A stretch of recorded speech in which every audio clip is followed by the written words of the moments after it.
The stagecoach creaked and groaned as it rattled over the last stretch of dusty trail, its wheels sinking into the ruts carved by hundreds before it. Inside, a woman sat stiff-backed, her gloved hands clenched together so tightly her knuckles showed white. Beside her, 4 children dozed, their heads resting against each other like fragile flowers bending in the wind.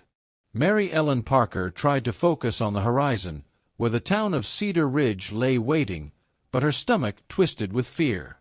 The letter she had sent months ago, the one written with trembling hope and desperate courage, had reached a rancher named John Carter. He had written back, brief, firm, without flowery promises. "If you are willing to be my wife, come. I need a steady woman in my house. I don't mind hardship." Those words had been enough for her. Enough to give her the courage to pack what little she owned, gather her 4 children, and climb aboard the stage.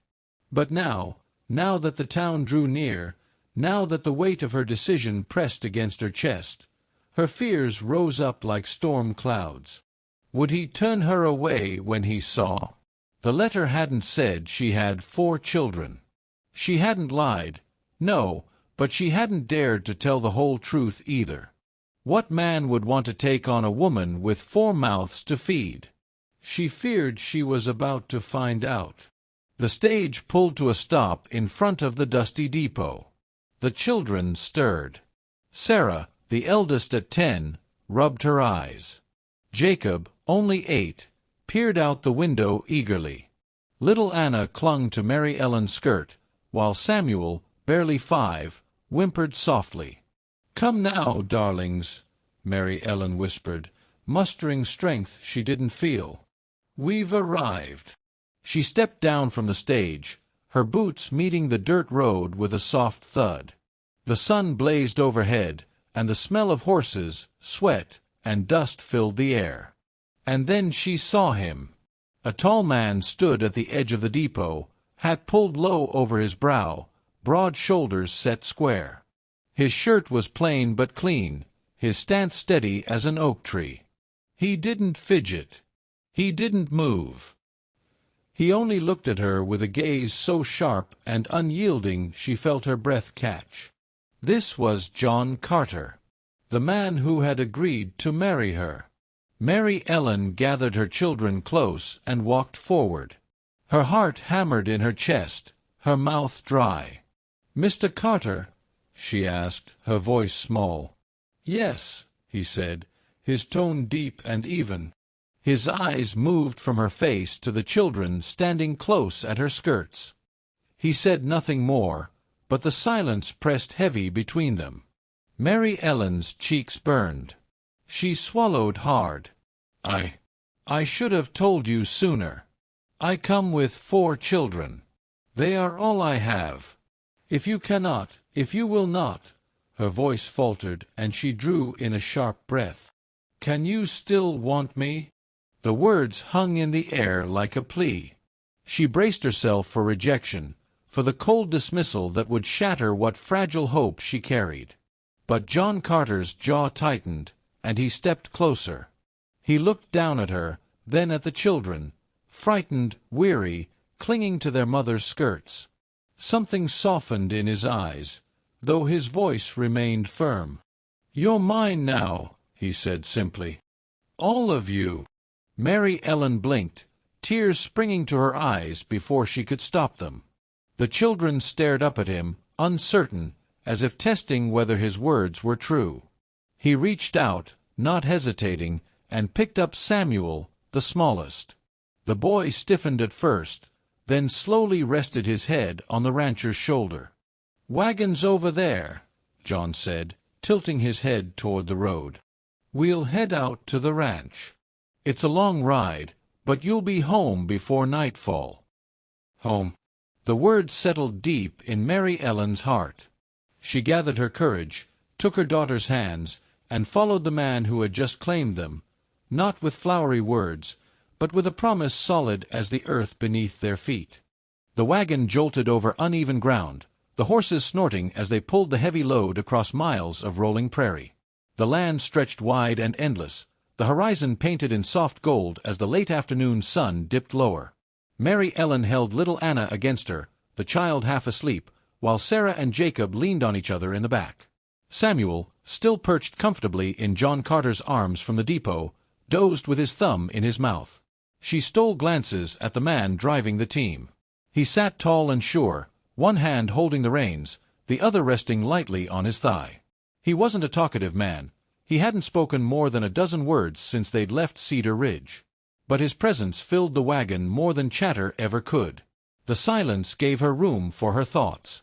Could she really begin again here, with a man she had never known? Could she trust him with her children, her heart, her future? At last, the wagon rattled up a hill, and there, spread across a wide valley, lay the ranch. It wasn't grand, not like the painted houses she had seen in St. Louis years ago. The home was simple: wooden walls, a slanted roof, smoke rising from a chimney. Fences crisscrossed the land, holding cattle that grazed in the evening light. A sturdy barn stood near the house, and beyond it, acres of wheat and grass stretched into the distance. It was rough, but it was solid. It was alive. "Welcome home," John said, his voice breaking the quiet. The children perked up, their tired eyes widening. Sarah whispered, "Mama, it's beautiful." Tears stung Mary Ellen's eyes. Beautiful. To her, it was frightening, unfamiliar, lonely.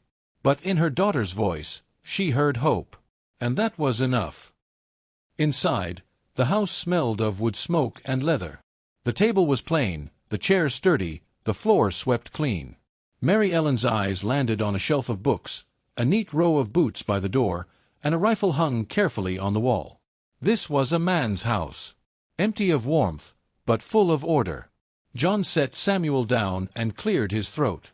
"You'll have the big room. Children can share the loft. It'll be tight, but it'll do." Mary Ellen nodded, smoothing her skirt. "Thank you, Mr. Carter." His gaze flicked to her. "John," he corrected. "You'll be Mrs. Carter soon enough." Her cheeks warmed, and she lowered her eyes. The first days were not easy.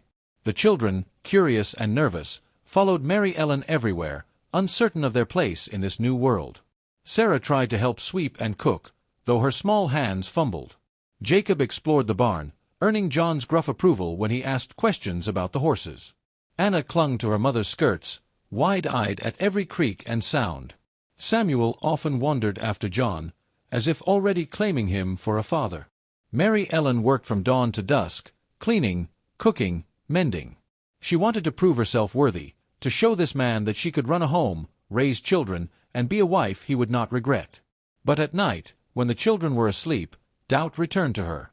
Would John ever see her as more than a burden he'd taken on? One evening, after supper, John stepped outside to mend a broken fence. Mary Ellen, standing in the doorway with her shawl pulled tight, watched him in the fading light. He worked with steady, strong hands, each movement sure and practiced. "You shouldn't stand out in the cold," he said without turning. She startled. "I only meant to see if you needed help." His hammer stilled, and at last he looked at her. His eyes softened, just a little. "You've done enough today. More than enough. I see it." Her throat tightened. She nodded, retreating into the house.